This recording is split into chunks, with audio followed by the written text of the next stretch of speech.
প্রতিটা মানুষের জীবনেই মায়ের জন্য একটা আলাদা স্থান থাকে, তবে সব মা কি সত্যিই সেই স্থানটির উপযুক্ত? সবাই বলে মা না থাকলে পৃথিবী অন্ধকার, কিন্তু নির্ঝর জানে সব অন্ধকারেই একটা উৎস থাকে। শৈশবের যতটুকু মনে পড়ে, মা নামক মহিলাটির কাছ থেকে কখনো স্নেহ, ভালোবাসা বা আগলানো কিছুই জোটেনি তার। বরং প্রতিদিন শুনতে হতো, তুই কিচ্ছু হবি না, বাপের মতোই ধ্বংস হবি একদিন। এই ছিল তার মায়ের প্রিয় বলি। নির্ঝর তখনও ভাবত, সবাই মাকে নিয়ে কবিতা লেখে, গানে বন্দনা করে, আমি কেন পারি না? একদিন সে নিজের জন্যই লিখে ফেলল একটা চিঠি। তুমি আমার মা, কিন্তু মায়ের মতো নাও। তুমি আমায় জন্ম দিয়েছ, তাতে আমার হাত নেই, কিন্তু ভালোবাসনি, আগলে রাখনি, মানুষ করনি, এতেও আমার কোনো দোষ নেই। তাই আমি তোমায় ক্ষমা করতে পারবো না কখনো, কারণ তোমার অনুপস্থিতি থেকেই আমি পাথরের ন্যায় মানুষ হয়েছি। আজ নির্ঝর একা, তবুও সে ভেঙে পড়ে না, কারণ সে জানে মা না থাকলেও বেঁচে থাকা যায়। কারণ যিনি মা হয়েও মা নন, তাকে ছেড়ে এগিয়ে যাওয়াটাই নিজের প্রতি দায়িত্ব। সেই মানুষটির জন্য আর কষ্ট পায় না। এই মানুষটাই তো একসময় তাকে ছেড়ে চলে গিয়েছিল। সেদিন শাড়ির আঁচল ধরে বড্ড কেঁদেছিল ছেলেটা, কিন্তু তার মায়ের মন গলেনি। গলবি বা কি করে? কখনো তার মায়ের মতো আদর করেনি। একাকী এই ভুতুরে বাড়িতে তার দাদার কাছে ফেলে চলে গিয়েছিল। কতটুকুই বা বয়স ছিল, মাত্র 10 বছরের হয়তোবা ছিল।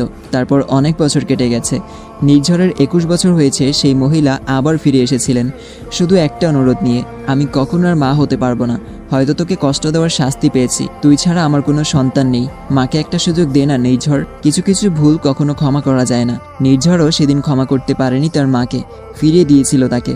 তবুও এরপর থেকে মহিলাটি বারবার যোগাযোগ করতে চেয়েছেন। নির্ঝরের বড্ড হাসি পায় এসব দেখলে। শৈশব সব গেল ধোঁয়াশায় এতিমের ন্যায়। তখন তার মাতৃত্ব জাগল না। অথচ যখন সে ধ্বংসের মুখে দাঁড়িয়ে সফল, তখন এসে কেউ মাতৃত্ব দাবি করে। স্বার্থপর মানুষ। মা ছেলের সম্পর্ক সবসময় রূপকথার মতো হয় না। অনেক সময় সেখানে থাকে বিষ, শূন্যতা, অথবা শুধুই জন্মদাত্রী সন্তানের একমাত্র অনুচ্চারিত দূরত্ব। একজনের কণ্ঠস্বর শোনা যায় নির্ঝরের সামনে, যার দরুন পুরনো স্মৃতিচারণ থেকে বেরিয়ে আসে সে। স্যার, আপনার মা হয়তো সত্যিই আপনাকে আগলে নিতে চায়।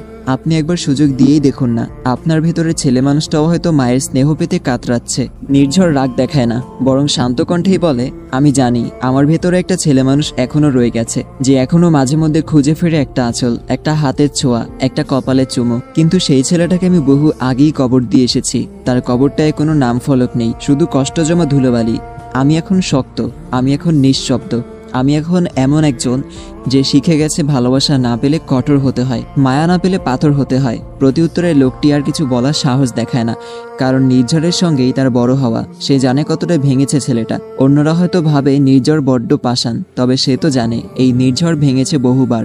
নির্ঝরের মায়ের মতো নয়, বরং বিথি বেগম আর নীলিমা বেগম যেন তার একেবারেই উল্টো সত্তা। তাদের চোখের সন্তান মানেই পৃথিবীর সবচেয়ে বড় ভালোবাসা, সবচেয়ে বড় দায়িত্ব।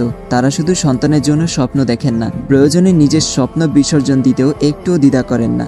সন্তানের মুখের একটুখানি হাসির জন্য, তার নিশ্চিন্ত নিঃশ্বাসের জন্য তারা কত কিছু যে নিঃশব্দে সহ্য করে যান। সেই ভালোবাসা কোনো শব্দে, কোনো সংজ্ঞায় বাধা যায় না। একজন মা ঠিক এমনই হওয়া উচিত, যার ভালোবাসা সন্তানের আশ্রয় হয়, যার ছায়া সন্তানের রক্ষ কবচ হয়ে দাঁড়ায় সব ঝড়ঝাত্রার মুখে। অনামিকা একটু চুপ করে থেকে নরম গলায় জিজ্ঞেস করলো, আম্মু মামনি, আমাদের বাড়ি থেকে কি কখনো কেউ কোনো ছেলে হারিয়ে গিয়েছিল?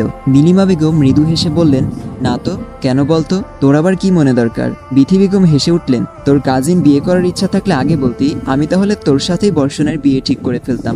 অনামিকা মুখ ভার করে বলল, আমার একটা ছোট্ট প্রশ্নকে তোমরা কোথায় নিয়ে গেলে বলো তো? নীলিমা বেগম মেয়ের মাথায় স্নেহ ভরে হাত বুলিয়ে বললেন, কি করব বল? মেয়ের বিয়ের বয়স হলে মায়েদের মাথায় এমন সব কথাই ঘুরতে থাকে। অনামিকা মুচকি হেসে বলল, আমি বুঝি তোমাদের খুব আদরের? বিথি বেগম হেসে বললেন, শুধু আমাদের না, তুই হলি এই বাড়ির একমাত্র আদরের মেয়ে, আমাদের পিচ্চি প্রিন্সেস। অনামিকার ঠোঁট উল্টে বলে উঠল, আমি তো বড় হয়ে গেছি, তাও কেন তোমরা এখনো পিচ্চি বলো? প্রতি উত্তরে দুজনেই হাসলেন। তাদের মেয়েটা যে এখনো তাদের চোখে সেই আগের মতোই, ভীষণ আদরের, ভীষণ আপন বাচ্চা মেয়ে। আজকের কনসার্টটা ছিল বর্ষণের জন্য স্পেশাল। হল জুড়ে মানুষের গলা ফাটানো চিৎকার, আলো ছায়ার ভিড়ে তার গানের প্রতিটি শব্দ যেন শ্রোতাদের হৃদয়ে সেধিয়ে যাচ্ছিল। তবুও সেদিন বর্ষণের মনটা খালি ছিল, যেন কিছু একটা ঘটবে, একটা ঝড়, যেটা শব্দ এখনো শোনা যায়নি, কিন্তু আসবেই। কনসার্ট শেষে ফ্যানদের সঙ্গে সেলফি তুলতে অটোগ্রাফ দিতে দিতে ক্লান্ত হয়। বর্ষণ একা একাই গাড়ির দিকে এগিয়ে যাচ্ছিল। ঠিক তখনই পেছন থেকে একটা চাপা আওয়াজ, ধরাধরি গন্ধে মাথা ঝিমঝিম। এক ঝটকায় কালো হুড তার মাথার উপর, আর জ্ঞান হারানোর আগের মুহূর্তে শুধু একটা কথাই কানে এসেছিল, সিঙ্গার মানুষকে চুপ করিয়ে রাখতে বেশি কিছু লাগবে না। বর্ষণ চোখ খুলল একটা অন্ধকার ঘরের মধ্যে ছড়ানো কিছু ইলেকট্রনিক যন্ত্রপাতি। টেবিলের এক পাশে কফির গন্ধ, আর আরেক পাশে বসে আছে ৩-৪ জন অচেনা মুখ। তাদের চোখে উপহাস, ঠোঁটে খিস্তি মাখা হাসি।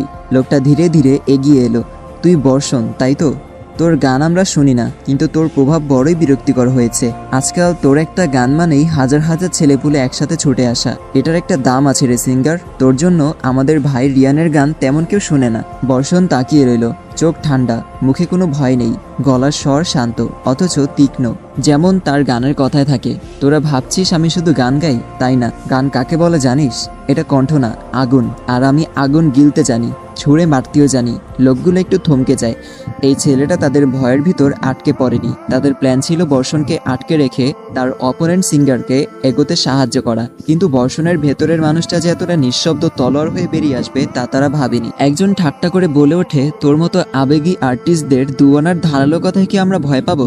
আমরা উল্টো তোকে ভয় দেখাবো। বর্ষণ ধীরে হেসে বলে, আমার চোখে ভয় নেই, আছে কেবল আগুন, যেটা একদিন তোদের পোড়াবে।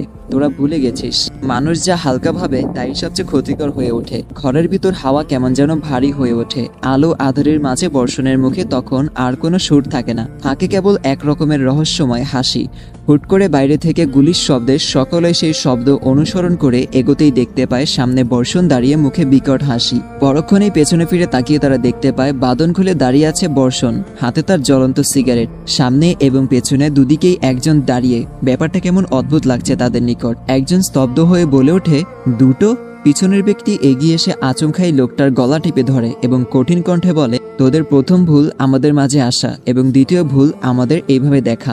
নির্ঝর কপট হেসে বলে, ডিরেক্ট উড়িয়ে দেই, কি বলিস? প্রতি উত্তরে বর্ষণ বাঁকা হেসে বলে, তোর কুমিরদের অনেকদিন পিওর মাংস খেতে দেওয়া হয় না, রাইট? সো প্রত্যুত্তরে নির্ঝর কিছু না বলে হাতের ইশারায় কয়েকজনকে ডেকে এদের নির্দিষ্ট স্থানে নিয়ে যাওয়ার উদ্দেশ্যে পাঠিয়ে দেয়। বর্ষণ নির্ঝর একেবারে মুখোমুখি দাঁড়িয়ে, দেখে মনে হবে যেন তারা আয়নার সম্মুখে দাঁড়িয়ে আছে। তাদের পোশাক থেকে শুরু করে সবকিছুই একরকম ঠেকছে। বর্ষণ বলল, এরা ভুল করে আসল জনকেই তুলল। ভাবা যায় কলিজা আছে, কিছু রহস্যের উন্মোচন না হওয়াই ভালো। নির্ঝর বাঁকা হেসে বলে, তোর ভাইনার রহস্য উন্মোচন করতে গিয়ে নিজেই রহস্য হয়ে যায়, সাবধান। বর্ষণ নির্ঝরকে মৃদু ধাক্কা দিয়ে বলে উঠল, তুই আসিস তো ক্লু সরানোর? তবে না করলেও হাজারো রহস্য লুকিয়ে আছে, একটা পেলে আরেকটা রহস্য সামনে আসবে। নির্ঝর বলল, যেখানেই জীবনের শুরুটা ভুল দিয়েই হলো, সেখানে আলাদা রহস্য থাকার কি জিনিস? বর্ষণ বাঁকা হেসে বলে উঠল, দে ওদের রহস্য উন্মোচনের লাইসেন্স। যারা রহস্য উন্মোচন করতে যাচ্ছে, আমিও দেখব এই বর্ষণের রহস্য কিভাবে ওরা উন্মোচিত করে। নির্ঝর বলল, ক্রিমিনালটা কি আমি নাকি তুই? আমি মানেই তো তুই, আবার তুই মানেই তো আমি। আজও বোঝা গেল না কে আসলে বর্ষণ। নির্ঝরই কি তার ছায়া, নাকি বর্ষণ এক দুর্বোধ্য প্রতিবিম্ব? তাদের পোশাক এক, গলা এক, চোখে একই আগুন, তবুও একটাকে দেখে আলো বললে ভুল হয়, আরেকটাকে দেখে অন্ধকার ছুঁয়ে যায়। হয়তো এই দুই পুরুষ, একই মুদ্রার দুই পিঠ। কিন্তু প্রশ্নটা থেকে যায়, এই মুদ্রা কে ছুঁড়েছে? কে খেলছে এই খেলা? কেই বা আসল মাস্টার মাইন্ড? স্বামী স্ত্রী নামক সম্পর্কে আবদ্ধ হওয়ার পর মেয়েরা যতই বলুক আমি কেয়ার করি না, আমি এই বিয়ে মানি না, বাস্তবে নিজের স্বামীকে ঘিরে অন্য কোনো মেয়ের ছায়াও মেনে নিতে কষ্ট হয় তাদের। এটা শুধু হিংসে নয়, বরং এক ধরনের নিজের মানুষকে আগলে রাখার অধিকারবোধ, এক ধরনের নিঃশব্দ মায়া, যেখানে ভালোবাসা পসেসিভ রূপ নেয়, কখনো রাগে, কখনো কষ্টে, কখনো চোখের কোণে জমে থাকা অভিমানে। মায়ের ক্ষেত্রেও ঠিক এমনটাই হয়েছে। বর্ষণে দেরিতে ফেরা, না বলে কোথাও চলে যাওয়া কেমন ভাবিয়ে তুলছে তাকে। তাই তো আজ ঘরে ঢুকতেই ওড়না দিয়ে হাত পা বেঁধে বিছানায় বসিয়ে হাতে ঝাড়ু নিয়ে জেরা করা শুরু করে দিয়েছে। আরে মায়া, তুমি পুলিশ নও, এমন করছো কেন? মায়া দাঁতে দাঁত চেপে বলে উঠেছে, আপনার কার সাথে চক্কর চলতেছে বলে ফেলেন। বর্ষণ থতমত খেয়ে গেছে। কি? আমার আবার কার সাথে চক্কর চলবে? মায়া গম্ভীর কণ্ঠে বলল, কার সাথে চলছে তা তো আপনি বলবেন, তাড়াতাড়ি বলুন, এক্ষুনি বলবেন, না হলে কিন্তু ঝাড়ুর বাড়ি খাওয়াবো। বর্ষণ দীর্ঘ শ্বাস ফেলে বলে উঠেছে, যার ঘরের বউয়ের সাথেই কোনো চক্কর চলে না, তার জন্য বাইরের কারোর সাথে চক্কর চালানো বিলাসিতা ছাড়া কিছুই না। মায়া বলল, আমাকে কি বোকা মনে হয়? আমার থেকে কি জানি লুকাচ্ছেন, বুঝি না ভাবছেন? বর্ষণ বাঁকা হাসি দিয়ে বলল, হাহ, চালাক তো তাই বুঝছো, যতই হোক বর্ষণের চয়েস তো। মায়া কপাল চাপড়ে বলল, আমি চালাক, আমি বুঝি, এতেও আপনার ক্রেডিট আছে। বর্ষণ ভাবলেশহীনভাবে বলে উঠল, আমি যদি তোমাকে ভুল করে কিডন্যাপ করে তারপর মিথ্যা বলে বিয়ে না করতাম তাহলে নিজের প্রতিভা প্রকাশ করার সুযোগ পাইতা নাকি? মায়া বুঝতে পারছে না সে কি হাসবে না কাঁদবে। আমি আপনার থেকে কিছু জানতে চাইছিলাম। সেই কথাটার সঠিক জবাব না দিয়ে কই চলে গেছেন? বর্ষণ হাতের বাঁধন খুলতে খুলতে বলল, তুমি চাইলে একসাথে বাংলাদেশ বর্ডার পার করে সুইজারল্যান্ড পর্যন্ত যেতে পারি, আমার কোনো আপত্তি নেই। এমনিতে তুমি বাঁধতে পারো না। মায়া দীর্ঘশ্বাস ফেলে বলে উঠেছে, আমি সিরিয়াস মোডে আছি ইয়ার। বর্ষণ প্রতি উত্তরে সোজাসাপটা জবাব দিল, আমিও। মায়া বিছানায় বসে পড়ে কপাল চাপড়াচ্ছে। হায় আল্লাহ, কি জামাই দিলা, এত তেরা কেন? বর্ষণ মায়াকে থামিয়ে বলে উঠল, তোমারই তো দোষ, যে আমার সাথে ঝগড়া করছিলা কেন? এজন্যই তো আমার ভালো লেগে গেছিল। মায়া বলল, আপনার জীবনে কটা মেয়ে আছে বলুন না? বর্ষণ ভাবুক ভঙ্গিতে বলে উঠল, আপাতত 5টা, তবে ভবিষ্যতে আরও থাকবে ইনশাল্লাহ। কি? মুহূর্তেই মায়ের চোখ রসগোল্লার মতো বড় হয়ে যায়। বর্ষণ ভ্রু কুঁচকে বলে, অবাক হওয়ার কি আছে, আমি তো সত্যি বললাম। মায়া হতাশার ভঙ্গিতে বলে উঠেছে, আমি কিন্তু সতীনের ঘর করতে পারবো না। বর্ষণ মায়ার কথা প্রথমে বুঝতে পারেনি, পরবর্তীতে যখন বুঝতে পেরেছে তখন জোরে হেসে দিয়েছে। মায়া মুখ কালো করেই প্রশ্ন করেছে, আপনি হাসছেন কেন? বর্ষণ হাসি থামিয়ে মায়ার হাত ধরে বলে উঠেছে, ট্রাস্ট মি, স্বামী হিসেবে আমি কখনো তোমাকে ঠকাবো না। তুমি ব্যতীত এই বর্ষণ আর কোনো নারীর হবে না। মায়া বলল, তাহলে 5 জন বললেন যে? বর্ষণ মৃদু হেসে বলে, আরে বোকা, 5 জন বলতে বুঝিয়েছি তুমি, অনু, মামনি, আম্মু আর ভাবি। এই 5 জন ছাড়া আর কোনো নারী আমার সহচর্যে নেই, বুঝলে? মায়া উপর নিচে মাথা নাড়ালো। বর্ষণ মুচকি হেসে মায়ার চুল খানিকটা এলোমেলো করে দিয়ে ওয়াশরুমে চলে গেল। নির্ঝরের অন্ধকার জীবনের আলোর দিশা হিসেবেই হয়তো অনামিকার আগমন ঘটেছে। কথা নেই বার্তা নেই, হুটহাট বাড়িতে কৃতত্ব প্রতিষ্ঠা করে গিয়ে মনে হয় যেন অনামিকাই বাড়ির কর্ত্রী। ওরে কেউ বাধা দেয় না, নির্ঝর কিছু বলে না তাই। কিন্তু কথায় আছে না, কাউকে লাই দিলে সে মাথায় চড়ে বসে। অনামিকার ক্ষেত্রেও এমনটাই হয়েছে। নির্ঝর চোখে আগুন নিয়ে ঠান্ডা গলায় বলল, কিছু বলি না বলে মাথায় চড়ে বসেছ? আমি কতটা ডেঞ্জারাস তোমার কি আদৌ ধারণা আছে? ওয়ার্ন করছি, ঝড়কে যেচে ডেকো না মেয়ে। অনামিকার চোখে একরাশ সাহস ও ঠোঁটে মিষ্টি হাসি নিয়ে বলল, ঝড় আসুক না, ক্ষতি কি? আপনার বাহুডোরেই না হয় আমি লুকিয়ে পড়ব। নির্ঝর তাচ্ছিল্যের হাসি হেসে বলল, ঝড়ের কবল থেকে বাঁচতে ঝড়ের কাছেই আশ্রয় খুঁজছ? অনামিকা চোখে গভীর আত্মবিশ্বাস এবং স্বরে মায়া নিয়ে বলল, অন্যরা হয়তো আপনাকে ঝড় ভাবে, কিন্তু আমি দেখেছি আপনার ভেতরের মানুষটাকে, কিছুটা হলেও বুঝেছি, একলা নির্ঝর নামক লোকটাকে। নির্ঝর দীর্ঘ নিঃশ্বাস ফেলে বলল, মানুষ বছরের পর বছর একসাথে থেকেও ভেতরের মানুষটাকে চেনে না, তুমি দুদিনেই চিনে ফেললে। অনামিকা নরম গলায় শুধালো, কারোর জন্য যদি হৃদয়ে ভালোবাসা তৈরি হয় তাহলে তাকে চিনতে বেশি সময় লাগে না মিস্টার। নির্ঝরের গলার স্বর খানিকটা কমে যায়। ভালোবাসা মানুষকে অন্ধ করে দেয় অনামিকা, আর তুমি হয়তো ভালোবাসা আর ভালো লাগাকে গুলিয়ে ফেলেছ। এক মুহূর্তের মধ্যে দুজনেই চুপ। বাতাসে জমে থাকা অনুভূতির ভার যেন ছুঁয়ে দেয় দুজনকে। নীরবতা ভেঙে অনামিকায় বলে উঠল, আপনি আমাকে না পছন্দ করলে উড়িয়ে দেন না কেন? আপনার তো আমাকে সহ্য করার কথা নয়। নির্ঝর খানিক চুপ থেকে ঠান্ডা গলায় বলল, আমি একজনকে ভালোবেসেছি অনামিকা, তাকে ভালোবাসার জন্য তার সাথে আমাকেও কঠোর শাস্তি ভোগ করতে হয়েছে। আমি চাই না তুমি আমার পেছনে তোমার আবেগ অপচয় করো। প্লিজ আমার থেকে দূরে থাকো।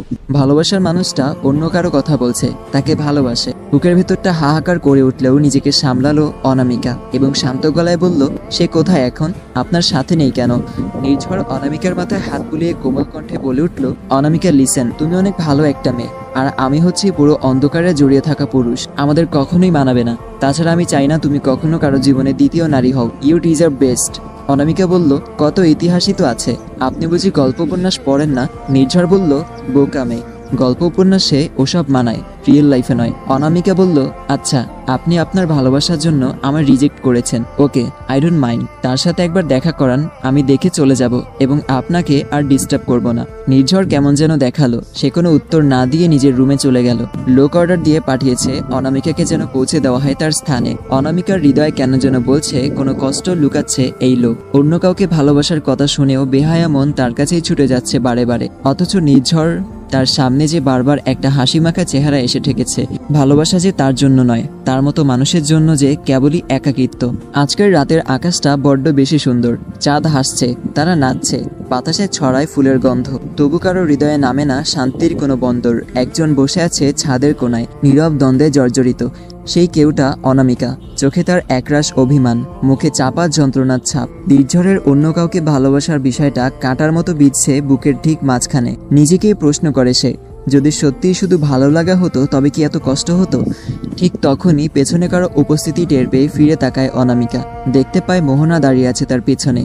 মুচকি হেসে অনামিকা বলল, ভাবি এত রাতে এখানে ঘুমাওনি নাকি ভাইয়াকে মিস করছিলে? মোহনা এসে পাশে বসে আকাশের দিকে তাকিয়ে হালকা গলায় বলে, তুমিও তো ঘুমাওনি, আর উনি ফেরার সময় হলে ফিরে আসবেন। এমনিতে আজকের আকাশটা কিন্তু সত্যিই খুব সুন্দর। অনামিকা কেবল মাথা নাড়ে। মোহনা কিছুক্ষণ চুপ থেকে বলে, জানো তো অষ্টাদশীদের মন খুব সহজে ভেঙে যায়। ওরা নানা অযাচিত আবেগে ভাসে। 90% মেয়েরই প্রথম ভালোবাসা ব্যথা দিয়ে যায়। কেউ ভাঙে ইচ্ছা করে, কেউ না জেনেই। আর মাত্র 10% ওরাই যেতে হৃদয়ের কাছে। অনামিকা একটু কাপা গলায় বলে, কিন্তু তুমি আমাকে এসব বলছো কেন? মোহনা হেসে ওর মাথায় হাত রেখে বলল, তোমার ভাবি হিসেবে নয়, একটা বড় বোন হিসেবে বলছি। তুমি আমার ছোট বোনের সমবয়সী। তোমার ভেতরটার টানপোড়েন আমি বুঝতে পারি। আমি নিজেও তো একসময় এই বয়সে ছিলাম। অনামিকা থমকে যায়। তার চোখে যেন নিজের কষ্টের ছায়া ধরা পড়ে। মোহনা ওর হাত ধরে বলে, কোনোদিন ভেতরকার যুদ্ধকে নিজের বিরুদ্ধে যুদ্ধে পরিণত করো না অনামিকা। তোমার ভেতরের আলোটুকু নিভতে দিও না। মন খারাপ হবে, কষ্ট হবে, তবুও নিজেকে ভালোবাসতে শিখে ফেলো, কেমন? অনামিকা আস্তে করে মাথা নাড়ে। চোখে তার আবারও ভেসে ওঠে একটা অসম্পূর্ণ ভালোবাসার নীরব কবিতা। আজকের রাতের আকাশটা যেমন, ঠিক তেমনই অনামিকার মন। চাঁদের আলো আছে, তবুও কোথাও একটুখানি অন্ধকার জমে আছে। ভালোবাসা কি সবসময় একতরফা হয়, নাকি কারোর প্রতি গভীর টানি একান্ত নিজের হয়ে ওঠে? সে শুধু জানে সবাই ভালোবাসায় পূর্ণতা পায়, তবে কেন সে পাবে না?